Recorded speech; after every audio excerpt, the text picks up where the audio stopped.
Bismillah ar-Rahman ar-Rahim.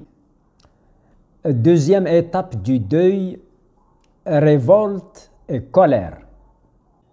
L'étape de la révolte et colère dans le processus du deuil vient après celle du choc et déni, c'est-à-dire après que la personne concernée se retrouve confrontée à la réalité incontestable de mise en retraite. Devant une telle situation, le retraité n'a d'autre choix que de faire face à cette nouvelle situation. Il est devant le fait accompli. C'est la raison pour laquelle il se met en colère contre ce qui lui arrive et se révolte contre ce qu'il considère comme injuste et incompréhensible. La colère est une émotion inconsciente qui se manifeste en raison de la non-satisfaction d'un besoin ou d'un désir non respecté. Ainsi, la mise en retraite fait perdre la personnalité professionnelle, certes, ce qui amène le retraité à poser une série de questions telles que « Mais qu'est-ce qui se passe? Pourquoi cela m'arrive-t-il particulièrement en ce moment précis?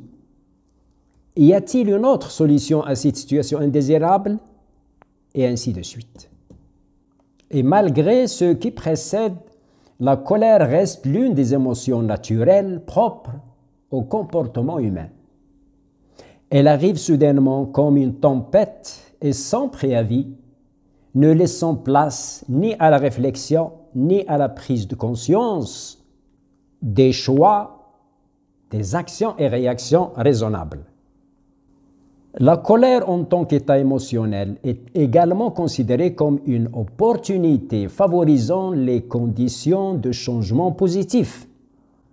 C'est une charge d'énergie utile nous permettant de sortir de la zone de confort. C'est en même temps un tremplin sûr et motivant, facilitant le passage vers l'étape suivante, celle de peur et doute.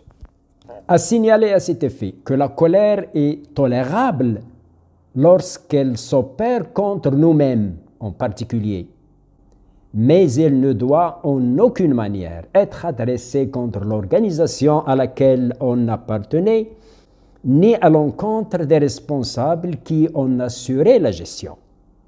À citer à ce titre l'étrange incident représentant un acte de colère commis par l'un de nos collègues lors de sa mise en retraite, en publiant une photo de lui sur les réseaux sociaux dans laquelle il apparaît en train de jeter sa cravate dans la poubelle.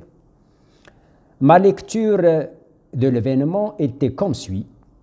Dans l'apparence de cette situation, notre ami exprimait sa joie de se débarrasser de la responsabilité professionnelle. Mais la signification profonde révèle également les sentiments de colère envers l'administration et son personnel.